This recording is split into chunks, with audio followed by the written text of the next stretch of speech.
여러분 하루 동안에 한국에서만이에요. 한국에서만 자살로 스스로 목숨을 끊는 사람이 몇 명이나 될까요? 여러분 몇 명 될 것 같습니까? 오늘 하루가 시작됐잖아요. 오늘 하루 스스로 이 한국에서만 오늘 하루 동안 목숨을 끊은 사람이 몇 명일까요?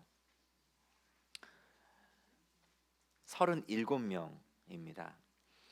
아, 평균적으로 그렇다는 거죠.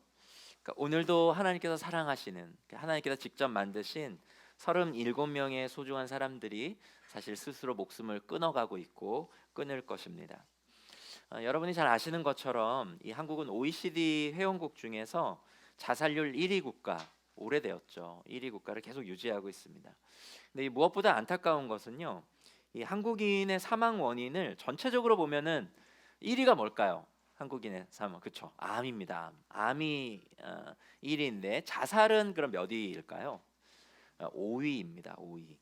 근데 10대에서 30대 연령층의 경우는 자살이 1위예요.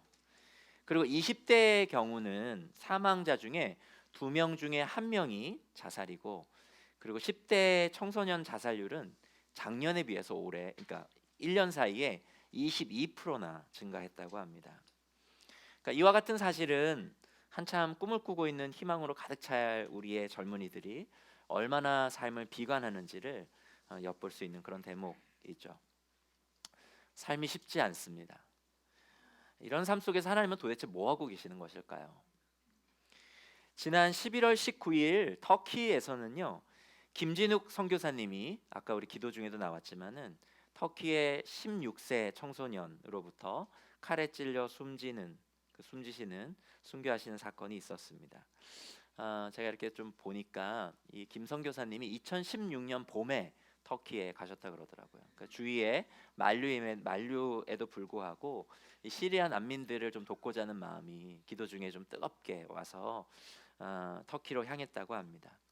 근데 이번 11월에 이런 끔찍한 변을 좀 당하셨고, 무엇보다 좀 안타까운 것은 아내와 아들 한 명이 있는데 이 사모님은 지금 둘째 출산을 앞두고 있는 때라서 많은 사람들이 사실 안타까워하고 있습니다. 하나님은 하나님을 위해 살기로 한 사람들도 지키시지 않으시고 도대체 뭐 하시는 것일까요? 도대체 터키와 같은 땅에도 하나님의 나라가 과연 임할 수 있겠습니까? 오늘 이렇게 질문하는 우리를 향해 예수님께서는 마태복음 13장 31절에서 33절의 말씀으로 우리에게 답을 주시는 듯합니다. 오늘 서두를 제가 좀 어둡게 시작해서 마음이 좀 무겁긴 하지만 오늘 하나님의 답변을 기대하는 마음으로 우리 마태복음 13장 31절에 33절의 말씀을 그리 길지 않으니까요, 우리 다 같이 한번 읽어볼까요? 읽겠습니다. 시작. 예수께서 또 다른 비유를 들어서 그들에게 말씀하셨다. 하늘나라는 겨자씨와 같다. 어떤 사람이 그것을 가져다가 자기 밭에 심었다. 겨자씨는 어떤 씨보다 더 작은 것이지만 자라면 어떤 풀보다 더 커져서 나무가 된다. 그리하여 공중의 새들이 와서 그 가지에 깃들인다. 예수께서 또 다른 비유를 그들에게 말씀하셨다. 하늘나라는 누룩과 같다. 어떤 여자가 그것을 가져다가 가루 서말 속에 살짝 섞어 넣으니 마침내 온통 부풀어 올랐다. 먼저 한 가지 오리엔테이션을 하나 해드리는 것이 좋을 것 같습니다. 물론 아시는 분들도 계시겠지만 오늘 우리가 읽는 이 복음서는 마태복음이죠. 근데 이 마태복음에서는 다른 복음서들과 다르게 하나님 나라라고 하는 단어 대신에 하늘나라, 그리고 옛날 개역 성경으로는 천국, 한자어를 써서 천국이라는 말을 사용합니다. 왜 마태복음에서만 이 하나님 나라 대신에 이렇게 하늘나라, 천국이라는 단어를 사용하고 있을까요? 그것은 여러분이 잘 아시는 것처럼 이 마태복음의 1차 독자는 유대인들이었기 때문에 그렇습니다. 이 유대인들에게는 율법이 굉장히 중요하잖아요. 근데 십계명에 하나님의 이름을 망령되이 부르지 말라라고 하는 그런 명이 있죠. 그렇기 때문에 유대인들은 이 말씀을 신실하게 지키기 위하여, 또는 그들이 하나님을 경외하는 마음이 너무나 컸기 때문에 하나님을 감히 입으로 부르는 것을 매우 두려워했어요. 실제로 유대인들이 하나님을 어떻게 불렀는지는 사실 알 수가 없습니다. 우리가 지금 여호와라고 부르긴 하지만 그것이 정확치 않을 만큼 어떻게 불렀는지 몰라요. 뿐만 아니라 하나님이라고 하는 단어를 글로 쓰는 것도 하나님에 대한 예의가 아니라고 했기 때문에, 그걸 되게 두려워했기 때문에 이 1차 독자가 된 유대인들의 마음이 불편할 것을 예상한 마태복음은 하나님이라고 하는 단어를 글로 옮기는 대신 뭘 차용해서 썼냐면 하늘이라고 하는 단어를 차용해서 씁니다. 그렇기 때문에 사실은 우리가 그 마태복음 읽을 때 하늘나라, 천국이라고 하는 단어를 보면서 이거는 마가복음이나 누가복음에서 하나님 나라와 다른 단어구나라고 생각하면 안 되고, 그 다른 복음서가 사용했던 하나님 나라와 동일한 단어구나라고 생각하시면서 여러분 읽으시면 되시겠습니다. 어쨌든 예수님께서는 오늘도 하나님 나라에 대한 가르침을 매우 쉬운 비유를 통해서 가르치십니다. 오늘은 겨자씨 비유와 누룩 비유를 통해서 하나님 나라에 대한 가르침 우리에게 주시는데요. 이 두 개의 비유는 사실 거의 동일한 하나님 나라의 특징들을 설명하기 위한 비유들이에요. 오늘 본문이 사실 매우 짧고 또 우리가 쉽게 이해할 수 있는 내용들이기 때문에 여러분 딱 읽었을 때 쉽게 이해가 되시죠, 그렇죠? 오늘 뭐 제가 더 할 말이 없죠, 그렇죠? 사실은 그렇죠. 그렇기 때문에 제가 뭐 장황하게 설명할 필요가 없습니다. 예수님께서는 오늘 겨자씨와 누룩의 이 공통된 특징을 통해서 하나님 나라의 특징을 우리에게 알려주고 계신 것이죠. 그럼 이 겨자씨와 누룩의 공통된 특징을 통해서 예수님께서 우리에게 가르쳐 주시고자 하시는 하나님 나라의 첫 번째 특징은 무엇일까요? 하나님 나라의 이 겨자씨와 누룩이라고 하는 이 소재를 통해서 우리에게 알려주시고자 하시는 하나님 나라의 첫 번째 특징은 하나님 나라의 시작은 매우 작고 미약하다는 것입니다. 그러니까 하나님 나라는 미약하게 시작한다라고 하는 거예요. 예수님은 이러한 하나님 나라의 특징을 설명하기 위해 겨자씨를 소재로 사용했는데, 제가 실제로 여러분들의 설교 안에 겨자씨를 하나씩 붙여드렸습니다. 네, 받으셨어요, 여러분? 그렇죠? 이게 실제 겨자씨입니다. 굉장히 작죠, 그렇죠? 오늘 주보 봉사하신 분들이 무척 수고를 많이 하셨어요. 젖벌뿐만 아니라 겨자씨를 스카치 테이프를 하나씩 붙여주셔서 너무 감사합니다. 제가 처음 이걸 부탁하셨을 때 당황하시더라고요. 그러나 아주 성실하게 잘 붙여주셔서 너무너무 감사했습니다. 너무 수고하셨어요. 사실 제가 가진 겨자씨가 다 돌아갈 수 있을까 염려해서 오늘 그 거의 이렇게 추첨하는 그런 마음으로 사람들이 주보안을 받지 않을까 싶었는데 다행히 다 돌아갔다고 해서 감사한 마음이 있습니다. 다 돌아갔죠, 여러분? 못 받으신 분 계세요? 그래요? 네. 뭐 하나님께 잘못한 게 없는지 잘 돌아보시기를 바랍니다. 농담이고요. 네, 겨자씨가 좀 충분치가 않아서 네, 그렇습니다. 근데 어때요? 그 주변 분들 보세요. 주변에 혹시 못 받으신 분들은 겨자씨 정말 작죠? 멀리서 보면은 잘 보이지도 않을 정도입니다. 근데 하나님 나라가 바로 이와 같다는 거예요. 얼핏 보면 잘 보이지도 않고 많은 사람들이 무시할 만큼 대단해 보이지도 않는, 마치 반죽 안에 감추어진 누룩처럼 잘 보이지 않는 것이 하나님 나라라고 하는 것입니다. 이것이 하나님 나라의 첫 번째 특징이에요. 그런데 하나님 나라는 이렇게 작은 상태로 그냥 머물러 있지 않다라고 하는 것입니다. 겨자씨를 통해 누룩을 통해 예수님께서 우리에게 가르치시고자 하시는 하나님 나라의 두 번째 특징은 하나님 나라는 성장해 간다는 거예요. 성장하는 과정을 가진 나라가 바로 하나님 나라라는 것입니다. 눈에 잘 띄지도 않을 만큼 작은 이 겨자씨가 땅에 심겨져 자라면 새들이 와서 쉬어갈 만한 나무로 성장하는 것처럼 하나님 나라는 계속 성장해 간다는 거예요. 하나님 나라가 성장한다고 하는 이 개념이 여러분에게는 어떻게 다가오실지 모르겠습니다. 많은 분들에게는 조금 생소하고 잘 이해가 안 된다라고 느끼실지 모르겠어요. 하나님 나라가 성장한다고? 여러분, 나라가 성장한다는 그런 개념이 여러분 가운데 있습니까? 받아들여지세요? 많은 분들이 이것을 생소하게 여기는 아마 이유는 우리 대부분이 이 하나님 나라를 어떤 공간 개념으로 이해하고 있기 때문에 그럴지도 모르겠습니다. 여러분, 하나님 나라의 반대말은 뭘까요? 여러분, 뭐가 하나님 나라의 반대말? 하나님 나라의 반대 개념, 여러분 뭐라고 생각하십니까? 세상? 우리가 요한일서나 요한 어떤 서신서들의 개념을 봤을 때 그렇게 얘기할 수 있어요.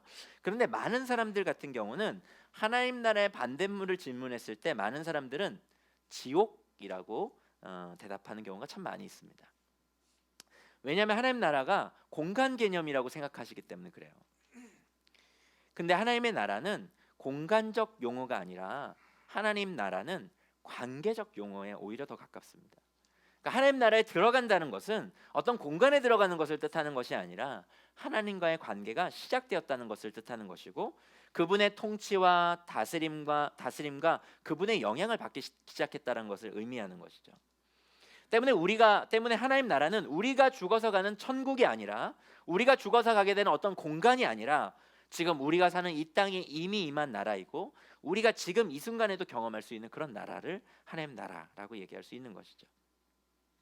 때문에 하나님 나라의 반대말은 지옥이 아니라 하나님을 대신하려는 어떤 우상의 영향력이 미치는 모든 영역, 그런 의미에서 아까 세상이라고 대답하신 분들은 정확하게 맞히신 것일지 모르겠어요. 때문에 이 하나님의 다스림, 하나님의 영향력은 우리 안에서 계속 커져가야 하고, 예수님은 그럴 것이다, 너희 안에 시작된 그 나라는 그렇게 확장되어져 가시다, 그리고 그렇게 되어야 한다라고 예수님께서는 말씀하고 계시는 것이라는 것입니다. 저는 이런 하나님 나라의 놀라운 성장을 우리 교회 안에 여러 사람들을 통해서 발견하게 됩니다. 하나님과는 전혀 상관없이 살았던 사람들이 예수님을 믿고 하나님의 다스림을 받기 시작하죠.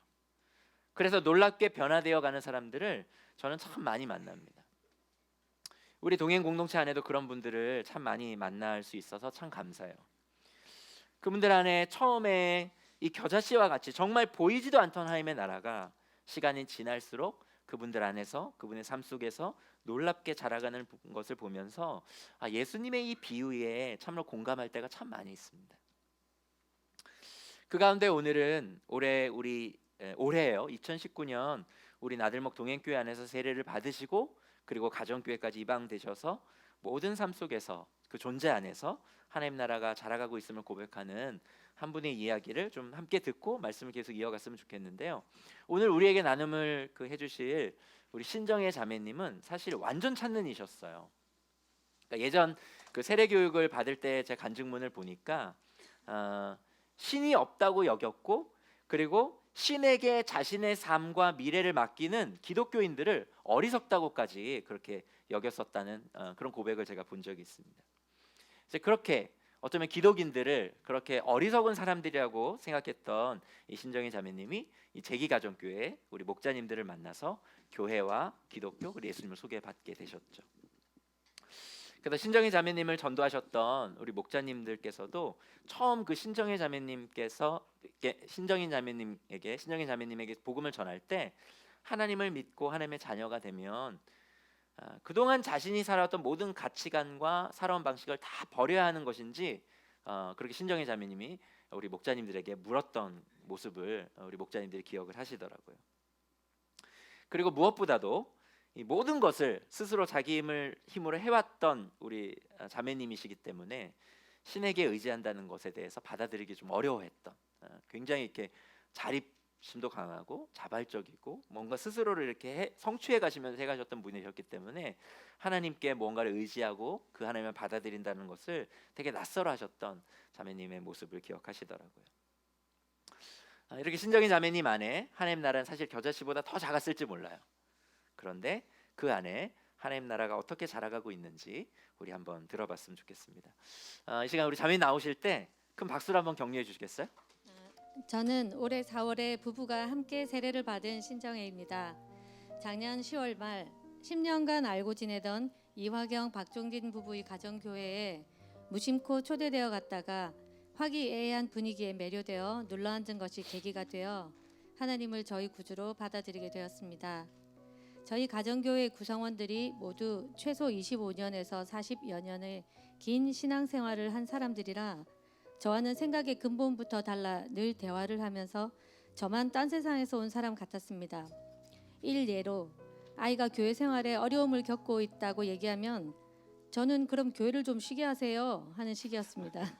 그러면 가뿐싸 아시죠? 갑자기 분위기가 싸해지는. 나중에 보니 정답은 함께 기도할게요 였던 것입니다. 저는 매번 이렇게 따로 가는 대화를 극복하기 위해 우선 성경 공부를 인텐시브 코스로 하기로 했습니다. 가정교회 식구들에게 성경 구절의 의미를 묻기도 하고, 그러면 가정교회 시간에는 물론이고 출근길에도 운동하다가 저녁 준비하면서 참 성심껏 답변해주고 도와주고들 했고, 이런 게 가정교회의 참된 모습이구나 싶었습니다. 그러던 중 CBS에서 하는 성서학당이라는 걸 알게 되어 열왕기상부터 유튜브로 정주행을 하게 되었는데, 그것을 통해 하나님의 시각과 우리 인간의 시각이 얼마나 차원적으로 다른지 알게 되면서 한동안 성경 강해 듣는 재미에 푹 빠졌습니다. 그 모습을 본 제 아이가 엄마는 왜 동행교회에 다니면서 다른 목사님 강의를 들어요? 하고 묻길래 교과서 공부하면서 참고서도 같이 보면 더 좋지 않니? 하며 저의 정당성을 주장하기도 했습니다. 특히 솔로몬의 이야기는 하나의 서사 드라마와도 같았는데, 솔로몬의 역사를 통해 하나님이 우리 각자에게 주신 고유의 사명을 알게 되었고, 나 자신 역시 하나님의 커다란 그림, 빅픽처 속의 한 부분임을 깨닫게 되면서 지나온 삶에서 내가 원하는 방향대로 성취되지 않았음에 불만을 가지고 있던 마음이 사라짐을 느꼈습니다. 그동안 나에게 닥친 고난이라고 여겼던 일들을 통해 내가 이만큼 성장했고, 그것을 이겨내는 과정 속에서 갖게 된 능력들이 이제 보니 다 나에게는 훈장과도 같은 것들이었습니다. 저는 사람을 먹이고 돌보고 가르치는 일에 은사가 있는 것 같습니다. 친정어머니가 지난 겨울과 이번 여름에, 그리고 시어머니가 이번 겨울에 저희 집에서 척추 수술 후 요양을 하고 내려가셨습니다. 아마 예전의 저라면 왜 나만 이런 일을 해야 해? 라며 원망했을지도 모르겠습니다. 그러나 지금의 저는 좀 건방지게도 내가 사람을 살리는 재주가 있구나. 의사 선생님은 수술을 해서 병을 고치고 나는 환자를 먹이고 돌보고 해서 회복을 도우니 나 한 사람이 여러 사람을 살릴 수 있구나 라며 혼자서 감격에 빠지기도 했습니다. 어찌 보면 자화자찬의 우스운 모습일 수도 있겠지만, 제가 관점을 저 자신으로부터 하나님의 시각으로 옮기니 이렇게 마음이 평안해짐을 느낍니다.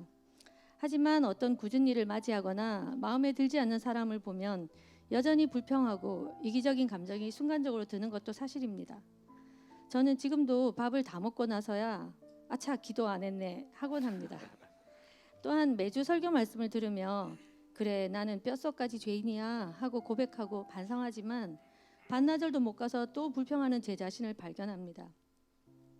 그럼에도 불구하고 이토록 부족한 저를 택하셔서 이끌어 주신 하나님께 감사를 드리며, 저를 늘 도와주는 우리 가정교회 식구들에게도 깊은 사랑과 감사의 마음을 전합니다.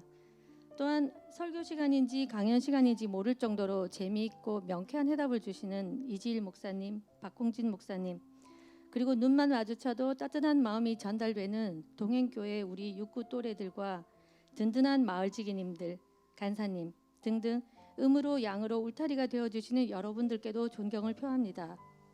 큰 나들목 교회에서 작은 동행교회로 분립하면서 하나하나 만들어가는 사역자들과 성도들의 모습을 보면서 우리 각자의 특별한 역할의 소중함과 끊임없이 샘솟아 나오는 에너지를 주시는 하나님의 역사하심에 감탄하게 됩니다. 끝으로 작년에 저처럼 기독교에 대해서 확신이 서지 않는 분이 있으시다면 가만히 앉아서 언젠가 때가 되면 믿음이 생기겠지 하며 기다리지 마시고 적극적으로 성경을 읽고 주변의 도움을 구하시기를 권합니다. 두드리는 자에게 천국의 문은 열려 있다고 하지 않습니까? 감사합니다.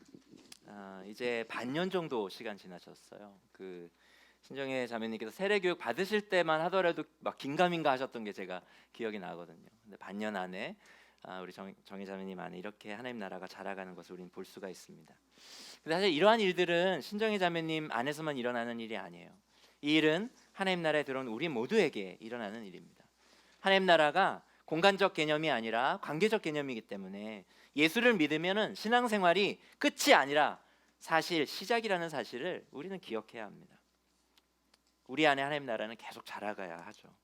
아니 우리 안 하나님께서 우리 안에 하나님 나라를 계속 자라게 하실 것입니다. 처음에는 너무나 미약하게 보일지 모르지만 우리 안에 하나님 나라는 그렇게 해서 계속해서 자라갈 것입니다. 그런데 예수님께서는 이 작은 겨자씨가 큰 나무가 된다라고만 비유하셔도 충분했을 법한데 무언가 하나를 더 덧붙이십니다. 그게 뭐냐면 큰 나무가 되어 새들이 그 가지에 깃들인다라고 하는 이 비유를 또 덧붙이세요. 정말 예수님 놀랍습니다. 이 하나님 나라의 이 특징을 이런 섬세한 비유와 이미지를 매우 입체적으로 사용하셔서 우리에게 가르치세요.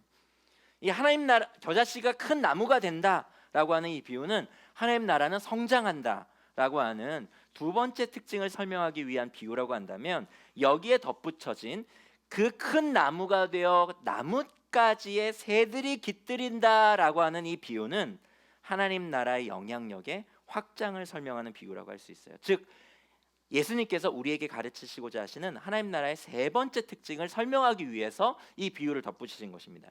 그 세 번째 비유는 뭐냐? 세 번째 특징은 뭐냐면 하나님 나라는 놀랍게 확장되어져 간다라고 하는 것이에요.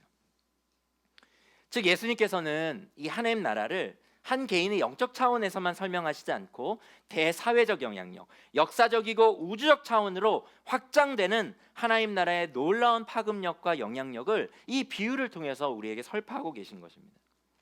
사실 예수님께서 사용하시는 이 새들이 가지에 깃든다라고 하는 이 이미지는 예수님의 창의적 표현이 아니거든요. 예수님이 오늘 순간 영감을 받아가지고 처음 표현해낸 그러한 표현과 이미지와 그림이 아니라는 것입니다.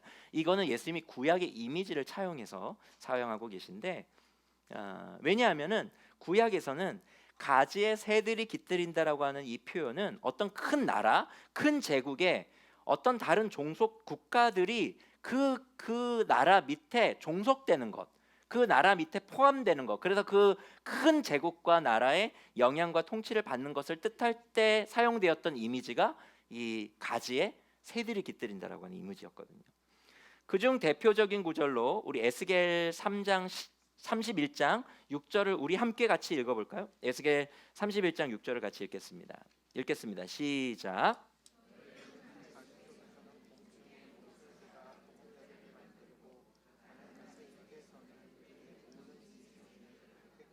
그 나무의 그늘 밑에서는 모든 큰 민족이 자리 잡고 살았다. 이렇게 이러한 가지가 새들이 깃드는 이런 이미지가 사용된 구약의 성경들이 몇몇 곳곳에서 발견될 수 있습니다. 예수님께서 그 이미지를 지금 차용하고 계신 거예요. 또한 이렇게 하나님 나라가 확장되는 것, 이렇게 하나님 나라가 당시에 온 세상을 다스리는 제국처럼 어쩌면 그 제국 이상으로 놀랍게 역사 속에서 확장되어져 가는 것은 누룩 비유에서도 동일하게 담겨진 그런 개념입니다. 오늘 우리가 읽었던 그 본문 중에 가루서말이라고 하는 표현이 있는데, 그 말이라고 번역된 이 헬라어는 12에서 한 13리터 정도 되는 분량이라고 해요. 10에서 13리터. 그러니까 서말은 어느 정도 되는 분량이에요? 36에서 39리터 정도 되는 분량입니다. 근데 이 정도면은 몇 명의 사람들을 먹을 수 있는 빵을 만들 수 있냐면은 한 100여 명을 먹일 수 있는 그런 분량이라고 하는 거죠. 그러니까 뭐예요? 작은 것을 가지고 많은 것을 먹일 수 있는 이러한 누룩의 비유를 통해서 하나님 나라가 갖는 많은 사람들에게 끼치는 큰 영향력을 예수님은 동일하게 말씀하시고 싶으셨던 것입니다. 사실 이런 하나님 나라의 특징, 그러니까 놀랍게 확장되는 하나님 나라의 특징은 교회사적으로도 많은 증거를 갖고 있어요. 그 중에 대표적인 증거가 되는 그림을 한번 좀 보실까요? 사실 이 그림은 우리 언약 가족들을 훈련하는 언약 가족 디딤돌 때 보는 그림인데, 이것은 예수님께서 죽으시고 부활하신 이후에 오순절 성령 강림 사건 이후에 역사 속에 교회가 처음 탄생되고 이후에 1세기의 교회가 세워졌던 지역을 표현한 그림들입니다. 여기가 이제 유럽이잖아요.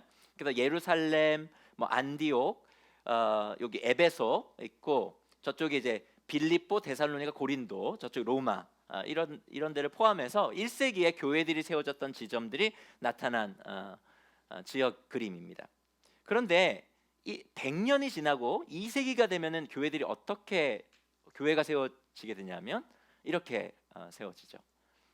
그리고 또다시 100년이 지나서 3세기에는 교회가 어떻게 확장되냐면 이렇게 확장이 됩니다. 다시 볼까요? 이거 김영구 목사님이 만든 애니메이션 효과인데, 네, 2세기, 3세기. 그리고 또 수백 년이 지나 오늘날 예수님께서 전하주신 복음은 여기 우리에게까지 닿아서 이곳 서울 외고 안에도 또 하나의 교회가 세워졌죠. 이렇듯 하나님 나라는 지극히 작은 듯 보여서 눈에 보이지 않게 시작되지만 그 나라는 성장하고 자라서 놀랍게 확장되는 나라라고 하는 것입니다. 이와 같은 하나님 나라의 특징을 잘 아는 사람들은 때문에 오늘 우리의 현실에 낙심하지 않아요. 쉽게 낙심하지 않습니다. 하나님 나라가 오늘 나의 현실에서 잘 보이지 않고 매우 미약하다고 하더라도 불평하지 않아요. 겨자씨를 심는 농부가 겨자씨의 크기가 작다고 불평하지 않듯이 그냥 씨를 뿌리면서 그 겨자씨가 결국 몇백 배, 몇천 배로 자라갈 것을 기대하면서 기쁨으로 씨를 뿌리고 겨자나무가 자라서 열매를 맺을 때까지 인내하며 기다리듯이 우리 하나님 나라의 특징을 잘 아는 사람들은 오늘의 현실 속에서 인내하며 기다리는 사람들이라고 하는 것입니다. 나들목 동행교회가 나들목교회에서 분립되어 세워질 때에 저는 나들목교회 우리 청년들, 우리 나들목 그 교회 청년들이 한 200여 명 정도가 모이는데 그 청년들도 많이 따라올 줄 알았어요. 제가 청년들에게 좀 인기가 있다고 자신했었습니다. 이 본격적인 이 분교를 앞두고 5명의 대표 목사들에서 청년부 가서 PT를 했었거든요. 그리고 각 교회에 대한 비전과 설명과 이런 것들을 했었는데 제가 예전에서도 회사 다닐 때도 PT 담당이었거든요. 나름 PT에 자신이 있었습니다. PT 전문가라고 자신했기 때문에 주어진 시간이 비록 짧기는 했지만 나름 만족스러운 PT를 했었습니다. 그리고 우리 잘생긴 박홍진 목사님도 데리고 동석했죠. 그럼 많은 청년들이 꽤나 따라올 것으로 기대했습니다. 그 나들목 교회의 청년부 가운데 얼마나 그 이후에 나들목 동행교회 헌신했을까요? 몇 명이 헌신했는지 아십니까? 고작 4명 정도가 헌신했는데 그들 대부분은 심지어 다 졸업생들이었어요. 그러니까 나들목 교회 청년부의 청년들은 사실 거의 헌신하지 않은 셈이었어요. 거의 따라오지 않았어요. 그래서 지금까지 나들목 동행교회는 청년부가 없었습니다. 사실 그때 조금 실망되기도 했고 적극적으로 그 각 교회로 이 청년들을 파송하지 않는, 동기부여하며 파송하지 않는 청년부, 나들목교회 청년부가 좀 원망스럽기도 했던 것이 사실이고, 제가 지난 그래서 더불함께 교회에 그 순회 설교 갔을 때 2부 예배 때 제가 우리 청년들을 향해서 우리가 너희들 청을 왜 팔아주냐, 그렇게 막 제가 너희들 하나도 따라오지도 않아놓고 우리가 너희들 청을 왜 팔아줘, 막 이렇게 뒤끝 장렬에 제가 설교를 했었거든요. 나의 본성은 그렇지만 그러나 우리가 하나님의 사랑으로 팔아주겠다 이러면서 제가 뒤끝 장렬의 설교를 좀 하고 왔습니다. 기다렸어요. 언젠가 우리 동행에도 이 멋진 청년부가 세워질 것을, 우리 청년들이 세워질 것을 사실 기대하고 인내하며 기다렸습니다. 그런데 드디어 그날이 왔습니다. 어제 나들목 동행교회 청년부가 처음으로 생겼습니다. 보이시죠? 7명의 우리 청년들이 모였습니다. 여러분 요한계시록 요즘 목사하면 7이 완전수인 거 아십니까? 거의 완전 공동체입니다. 네, 사실 제 눈에는 어제 이렇게 7명 청년들 보니까 더 막 가슴이 뜨고 어제 너무 설레더라고요. 너무 사랑스럽더라고요. 그래서 오늘 벌써 카톡방에 벌써 친해져가지고 오늘 예배 왔어? 오늘 어디 앉았어? 이따가 점심 때 만나? 막 이러면서 카톡이 벌써 오고 가더라고요. 너무 이쁘고 기특했습니다. 이들이 나들목 동행교회 청년부의 소중한 겨자씨들입니다. 이렇게 심겨진 동행의 청년부는 성장하고 자라가서 놀랍게 확장되어 갈 것입니다. 아멘. 우리 청년부 응원하는 한 박수 한번 드릴까요? 여기 아마 제들 있을 것 같은데.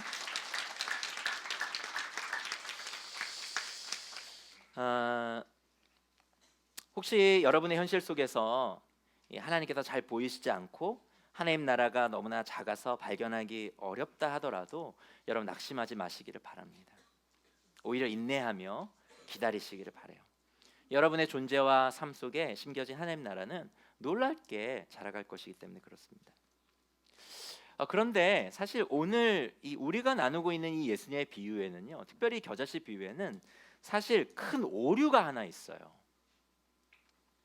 그게 뭐냐면은 바로 겨자씨는 새들이 깃드는 나무로까지 자라는 법이 없다라고 하는 것입니다. 겨자는요, 대개 평균 1.5m 정도 자라는 풀이에요. 그러니까 기록상으로 아주 굉장히 크게 자랐을 때가 한 3m 정도 되는 경우도 있다고 하지만 그거는 극히 드물고요. 그렇다고 해서 겨자를 나무로 간주하지는 않습니다. 그러니까 때문에 겨자 식물에 새들이 깃든다는 것은, 가지가 생겨서 거기에 새들이 깃든다는 것은 사실상 불가능한 일인 거거든요. 그러니까 엄밀하게 이야기하면은 예수님께서는 사실 오늘 뻥을 치신 것입니다. 뻥 치신 거예요. 뻥 치신 예수님. 여러분 들어보셨나요? 그러니까 이 지점이 많은 사람들을 불편하게 했습니다. 그래서 이 문제를 해결하기 위해서 여러 학자들은 이런저런 답들을 내놓기는 하지만 그렇다고 예수님의 뻥이 사실이 되는 건 아니거든요. 그럼 왜 진리 되신 예수님께서는 이렇게 거짓된 정보로 하나님 나라의 진리를 우리에게 가르치신 것일까요? 이 본문에서 제가 멈추어 깊이 묵상한 지점이 바로 여기입니다. 언제나 참이신 우리 예수님께서 이렇게 뻥을 치신 것이 사실이라면 거기에는 예수님의 깊은 의도가 있는 것이 분명할 것이기 때문에 그렇습니다. 여러분들 생각은 어떠세요? 작은 겨자씨가 큰 풀로 자라는 것은 충분히 기대할 만한 일이지만 사실 나무가 된다는 것은, 그래서 거기에 새들이 깃들인다는 것은 인간의 상식과 경험으로는 불가능한 것입니다. 그런데 예수님께서는 하나님 나라는 이와 같이 성장한다고 말씀하시는 거예요. 즉 예수님은 작은 겨자씨를 향해 지금 말도 안 되는 꿈을 꾸고 계신 것입니다. 믿음의 상상력으로 그 겨자씨를 보시면서 새들이 깃드는 나무를 그리고 계신 것이에요. 그것이 바로 예수님이 겨자씨를 바라보며 가지신 비전이라고 하는 것입니다. 여기에 놀라운 메시지가 있죠. 우리는 하나님의 나라에 대해서 예수님처럼 꿈을 꿔야 합니다. 믿음의 상상력으로 우리의 상식과 경험을 넘어서는 놀라운 일들을 그려가야 한다라고 하는 것이죠. 모든 사람이 포기해버린 그런 인생을 향하여 교회된 우리는 불가능해 보이는 그 꿈을 꿔야 하는 것입니다. 그의 인생이, 많은 사람들은 그의 인생을 장밋빛으로 그리지 않고 비관적으로 그리고 저 사람은 구제불능이야, 누구도 저 사람을 변화시킬 수 없어, 그렇게 어떻게 보면 세상이 방치해버리고 포기해버린 그 인생이 얼마나 놀랍게 회복될 수 있는지를, 그래서 그를 통해서 하나님께서는 얼마나 놀라운 일들을 행하실 것인지를 우리는 기대해야 되는 것이죠. 겨자씨 안에서 나무를 꿈꿔야 한다라고 하는 것입니다. 예수님은 망나니 같은 제자들을 향해 그런 꿈을 꾸셨습니다. 찌질이 같은 그런 어부들을 바라보시면서 그들을 통해 놀랍게 확장될 교회와 하나님 나라를 그리셨어요. 그들이 그냥 풀 정도로 자라는 것을 기대하시지 않고 많은 사람들, 많은 나라들이 깃들이는 놀라운 나라로 자라갈 것을 예수님은 겨자씨와 같은 12명의 제자들을 보시며 꿈꾸셨던 것입니다. 예수님은 여러분들을 향해서도 동일하게 그 꿈을 꾸고 계세요. 여러분들도 그리지 못하는 놀라운 희망의 그림을 여러분들을 향하여 예수님은 그리고 계십니다. 누구도 그릴 수 없는, 그래서 마치 뻥 같고 마치 거짓말 같은 그런 놀라운 비전을 여러분을 향해 가지신 분이 바로 우리 예수님이시라고 하는 것입니다. 우리도 예수님께서 꾸고 계신 이 놀라운 꿈과 비전을 함께 꾸어야 되는 것이죠. 세계가정교회 목자님들께서도 아까 간증하신 우리 정혜자매님을 향해 꿈을 꾸고 계시더라고요. 목자님들께서 이렇게 제게 말씀해 주셨습니다. 정혜자매가 가지고 있는 잠재력을 하나님이 원하시는 그곳에서 아낌없이 발휘하는 날이 오리라는 기대가 있습니다. 정혜자매는 사람을 이해하는 능력과 공감하는 능력이 뛰어나고 처한 상황에 대처하는 지혜와 능력이 있습니다. 그리고 풍부한 인문학적 지식을 가지고 있고 호기심이 많습니다. 제가 꿈꾸기에는 정혜자매가 수많은 찾는 이를 주님께로 인도하는 최전방의 일꾼이 될 것 같습니다. 그리고 나중에 믿지 않는 가정교회 식구나 믿음이 연약한 가정교회 식구들을 잘 보살펴주는 목자가 될 것을 저는 꿈꿉니다. 저희 나들목 공동체는 매년 한 해를 평가하며 우리 교회의 건강도를 체크합니다. 여러분들도 정기적으로 건강 검진 하시잖아요. 그러면 건강 검진하면서 여러분 혈압도 재고요. 그리고 뭐 콜레스테롤 수치도 체크하는 것처럼 사실 나드목 공동체는 몇 가지의 건강 지수들을 이렇게 매년 체크하면서 우리 나드목 교회가 건강한지를 체크하거든요. 그 중에 회심 성장률이라고 하는 거가 있는데 이걸 우리가 매년 체크합니다. 이 회심 성장률이 뭐냐면은 그거는 교회가 이제 성장하잖아요. 우리도 보니까 우리 그 2019년 한 해 동안 우리 교회가 성장했더라고요. 인원도 예배 인원도 많이 늘고 예배 인원도 늘어가고 또 우리 교회 가족이 되신 분들 늘어갔습니다. 그런데 우리 교회가 그냥 비대해지게 계속 커져만 가는 거가 우리가 정말 건강한 거냐? 그렇지 않다라고 보는 것이에요. 그러니까 기존의 교인들이 수평 이동해 가지고 우리 안에 어떤 회심도 일어나지 않고 우리 안에 예수님을 통해서 우리 정혜자매님처럼 새롭게 예수님을 믿고 구원받아 회심되어서 자연스럽게 성장한 우리가 전도해서 우리가 복음을 전해서 이렇게 1세기, 2세기, 3세기에 그 지역이 안 믿었던 지역과 민족과 나라들 가운데 예수님이 전해져서 교회가 세워졌던 것처럼 우리 또한 우리 교회가 성장하는데 많은 찾는 이들이 자연스럽게 우리를 통해 예수를 믿게 돼서 그들이 하늘 가족이 되어서 성장하게 되면 건강한 거지만 이렇게 수평이동자들로만 다 이렇게 교회 성도가 느는 것 그건 이제 건강하지 않다고 본 거죠. 그래서 적어도 한 해 동안 우리 교회 가족이 된 사람 중에 30% 정도는 우리 공동체가 전도해서 우리 안에서 예수를 믿는 사람들이 되어야 우리는 건강하다 이렇게 우리는 봐요. 그렇다면 우리 나드목 동행교회 2019년 회심 성장률은 몇 프로일까요? 그러니까 30% 정도가 돼야 건강하다는 거예요. 몇 프로일 거라고 여러분 보십니까? 우리 건강할까요? 2019년 우리 이제 건강검진 해본 겁니다. 나드목 동행교회 딱 건강검진 표가 그 결과가 나왔는데 2019년 우리 회심 성장률은 16%입니다. 그러니까 한 해 동안 우리 동행교회 동행에 새롭게 가족이 되신 분들이 37명이세요. 올 한 해. 하늘 가족 기임도를 통해서. 근데 그 가운데 회심해서 예수님을 믿고 세례를 받아서 우리 교회 가족이 되신 분들이 6분이기 때문에 2019년 우린 동행의 회심 성장률은 16%입니다. 그러니까 감사하죠. 감사하지만 건강한 정도는 아닙니다. 그러니까 물론 건강한 교회를 찾아서 우리 동행의 가족이 되신 분들도 우리에게 소중해요. 그분들을 우리가 정죄하거나 그분들 색안경 끼고 보지 않습니다. 우리는 그분들에게도 복음을 잘 전하고 건강한 교회를 선물해야 하죠. 우리가 그분들 잘 맡겠습니다. 하지만 저는 우리 동행이 정말 찾는 이 중심의 공동체가 되기를 꿈꿉니다. 교회가 점점 쇠퇴해서 청년들이 교회를 떠나가고 다음 세대가 사라지는 이 오늘의 현실 속에서도 우리는 함께 꿈꿨으면 좋겠어요.